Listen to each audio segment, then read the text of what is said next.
Ibu bapak, saudara-saudari, adik-adik, para sahabat Yesus di Paroki Santo Yosef Medari dan di Stasi Santo Tomas Yegan, dan juga para sahabat Yesus dimanapun Anda berada. Kita sudah memasuki Pekan Suci. Marilah kembali kita akan belajar ilmu sejati pada hari Senin tanggal 29 Maret tahun 2021, hari Senin dalam Pekan Suci. Kita mengawali belajar ilmu sejati kita dengan berdoa. Dalam nama Bapa, Putra, dan Roh Kudus. Amin. Allah yang Maha Kuasa, kami sering patah semangat karena kelemahan kami. Maka kami mohon, semoga berkat sengsara Putra Tunggal-Mu, kami mendapat kekuatan baru. Sebab Dialah Tuhan pengantara kami, yang bersama dengan Dikau dalam persatuan Roh Kudus, hidup dan berkuasa, Allah sepanjang segala masa. Amin.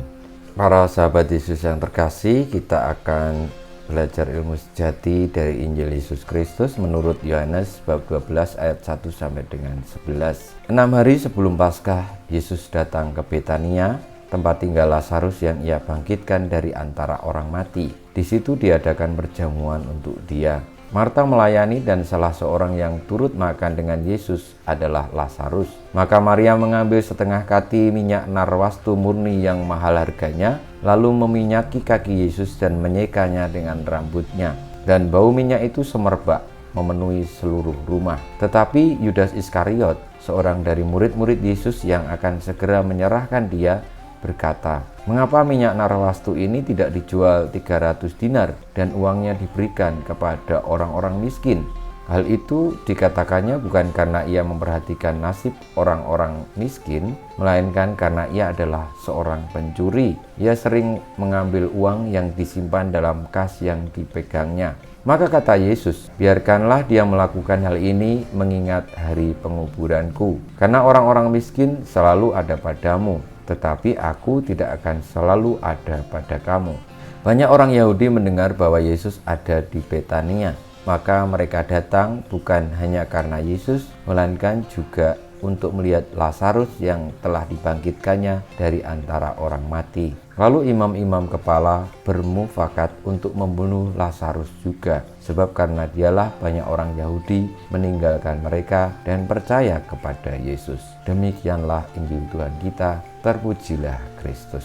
Para sahabat Yesus yang terkasih, kisah Injil yang menceritakan tentang kritik Yudas terhadap Maria yang menyeka kaki Tuhan Yesus dengan minyak narwastu yang mahal, yang dikatakan Yudas, kenapa tidak dijual saja minyaknya lalu diberikan kepada orang miskin, mengajari kita bahwa kadang-kadang pemikiran-pemikiran baik kita, pemikiran luhur kita seringkali tidak murni, bertujuan yang baik, yang sejati ketika ada latar belakang di balik itu, yakni ketika kita hanya mementingkan ego kita sendiri. Lain halnya dengan Maria yang justru menghabiskan uang banyak untuk mengungkapkan cintanya. Bahkan mungkin bagi Maria, minyak narwastu yang mahal itu tidak ada apa-apanya untuk mengungkapkan cintanya kepada Yesus, yang dia sadar Tuhan Yesus tidak akan bisa berlama-lama. Inilah wujud cinta sejati, karena cinta sejati itu tidak pernah memiliki alasan apapun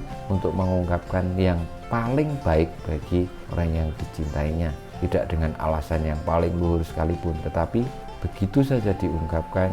Saudara-saudariku, semoga kita di dalam mengikuti Tuhan Yesus juga memiliki hati yang penuh cinta, sehingga tidak berpikir tentang yang luhur, yang agung, yang baik, yang luar biasa di dalam melakukan sesuatu, tapi justru akhirnya berpusat pada diri sendiri. Tapi berpikirlah yang sederhana saja, namun dengan cinta yang besar.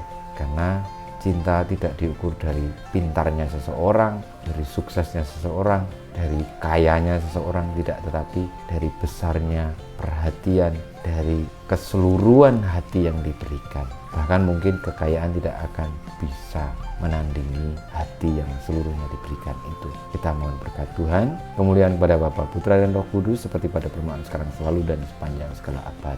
Amin. Ya Yesus, jadikanlah hati kami seperti hati-Mu. Tuhan bersamamu dan bersama rohmu, kita semua hidup kita, perjuangan kita untuk menanggapi panggilan Tuhan dan memiliki cinta yang besar seperti Kristus, senantiasa dibimbing, dilindungi, diberkati oleh Yang Maha Kuasa, Bapa, Putra, dan Roh Kudus. Amin.